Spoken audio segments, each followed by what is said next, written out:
నమస్తే. సఖీ కార్యక్రమానికి స్వాగతం.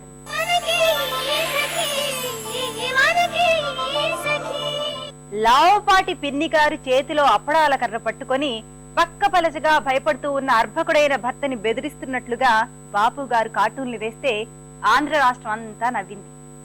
ఏదో హాస్యానికి వేశారు గాని ఇప్పటికీ మన ఇళ్లలో కర్రలు కత్తులు చేతబట్టి భార్యల్ని బెదిరించే భర్తలదే రాజ్యం కానీ భార్యలది కాదన్న సంగతి ఆయనకి మాత్రం తెలియదా చెప్పండి? అప్పడాల కర్ర నిజంగానే ఆడవాళ్ల చేతుల్లో ఆయుధమైంది. మగవాళ్ళని కొట్టడానికి కాదు, వాళ్ళు కష్టకాలంలో జీవితాన్ని కొనసాగించడానికి. మా అమ్మగారు అప్పడాలుత్తి వాటినింటింటికి తిరిగి అమ్మి మా కుటుంబాన్ని పోషించారు అని ఒక ప్రముఖ వ్యక్తి చెప్పారు. ఈ కార్యక్రమం తర్వాత మరిన్ని సంగతులు.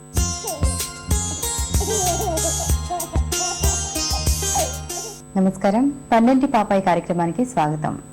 గర్భిణీ స్త్రీలు సాధారణంగా తీసుకోవాల్సిన జాగ్రత్తల గురించి మనకు వివరించడానికి ప్రముఖ గైనకాలజిస్ట్ డాక్టర్ శశికళ గారు ప్రస్తుతం మనతో ఉన్నారు. ఆమెను అడిగి మరిన్ని విషయాలు తెలుసుకుందాం. నమస్కారం మేడం. నమస్తే.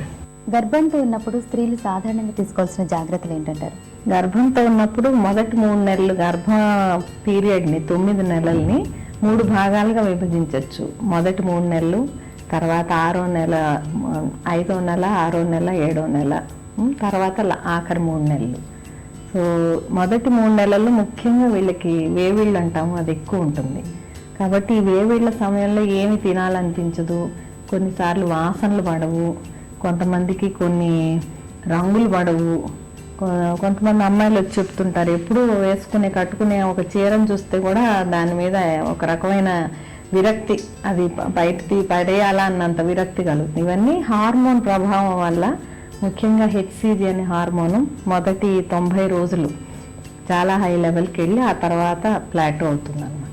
దీనివల్ల వీళ్ళకి ఇటువంటి సమస్యలు వస్తాయి. సో వాళ్ళు తీసుకోవాల్సిన జాగ్రత్తలు ఏంటంటే, ఉదయం నిద్ర లేవగానే వాళ్ళకి ఏది తినాలనిపిస్తే అది ముందు తినేయటం, తిని ముఖ్యంగా పండ్లు తోవటం, ఈ 4 తీసుకోవటం, ఇవన్నీ మనకి అలవాటు పొద్దున్నే చేయటం వల్ల ఆ రాత్రి అంతా యాసిడ్ ఎక్కువ తయారవుతుంది వీళ్ళకి.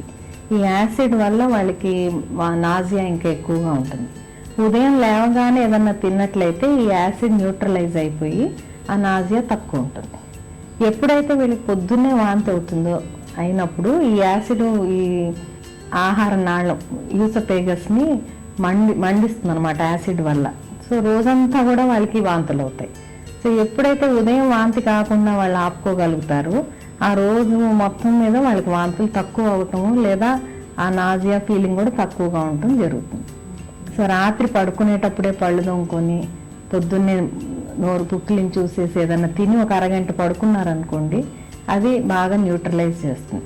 అలాగే పడుకునేటప్పుడు కూడా 10ంటికి ఒక గ్లాసు చల్లటి పాలు తాగి పడుకున్నట్లయితే అది కూడా రాత్రిపూట యాసిడ్ ఎక్కువ లేకుండా అది నివారిస్తుంది అన్నమాట. తర్వాత చాలామంది గర్భంతో ఉన్నప్పుడు మెట్లు ఎక్కచ్చా, ఏం పని చేయొచ్చు, ఏం చేయకూడదు అని కూడా అడుగుతుంటారు. మేమేం చెప్తామండి, మామూలుగా మీరు ఏ పనులైతే మీరు చేస్తున్నారు, కొంతమంది ఉద్యోగాలకని 20 కిలోమీటర్లు ప్రయాణం చేస్తారు, అంటే వాళ్ళు రోజు వాళ్ళకి అలవాటు పడిపోయింది వాళ్ళ శరీరం దాన్ని. సో అలవాటైన పనులన్నీ చేసుకోవచ్చు. అయితే దానికంటే కొంచెం ఎక్కువ రెస్ట్ తీసుకోవాలి, మామూలు కంటే ఎక్కువ రెస్ట్ తీసుకోవాలి. పని మామూలు కంటే కొంచెం తక్కువ, వీలైతే కొంచెం తగ్గించుకోవటం. కొత్త పనులు గర్భంతో ఉన్నప్పుడు కొత్తగా స్ట్రెస్ని పెంచుకోకుండా చూసుకోవటం. అయితే మేడం, గర్భిణీ స్త్రీలు ప్రధానంగా వాళ్ళు వేసుకునే దుస్తుల విషయంలో ఎలాంటి జాగ్రత్తలు తీసుకోవాలంటారు? గర్భిణీ స్త్రీలు దుస్తులు కూడా చాలా జాగ్రత్తగా సెలెక్ట్ చేసుకోవాలి. ఎందుకంటే వాళ్ళకి గర్భం పెరుగుతున్న కొద్దీ అబ్డమెన్ పెరుగుతూ బిగుతుగా ఉన్న బట్టలు వాడకూడదు. దానివల్ల వాళ్ళకి చాలా అసౌకర్యం కలుగుతూ ఉంటుంది.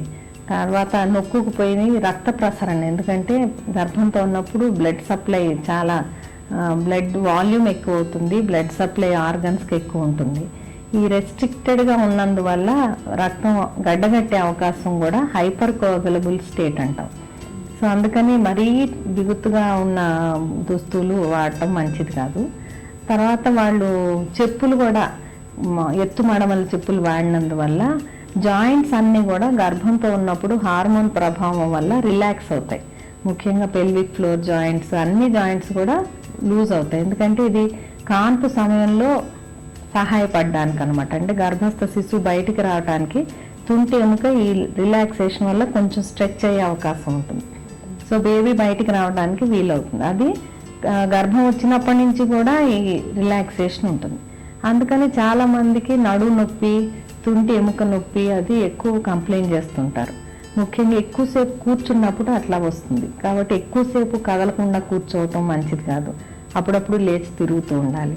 నిల్చోవటం, నడక, పడుకొని ఉన్నప్పుడు వాళ్ళకి సౌకర్యంగా ఉంటుంది. కూర్చున్నప్పుడు ఈ కాళ్ళు, ఈ పెల్విక్ వెయిన్స్ నొక్కుకుపోయి కాళ్ళ నుంచి వచ్చే రక్తం గుండెకి వెళ్ళే వీనస్ రిటర్న్ కొంచెం తక్కువయ్యి కాళ్ళు వాపులు రావటము, ఈ దీంట్లో రక్తం గడ్డగట్టి డీప్ వెయిన్ థ్రాంబోసిస్ అంటాం. అటువంటి డేంజరస్ కాంప్లికేషన్స్ కూడా రావచ్చు. కాబట్టి ఎక్కువసేపు కూర్చోకూడదు.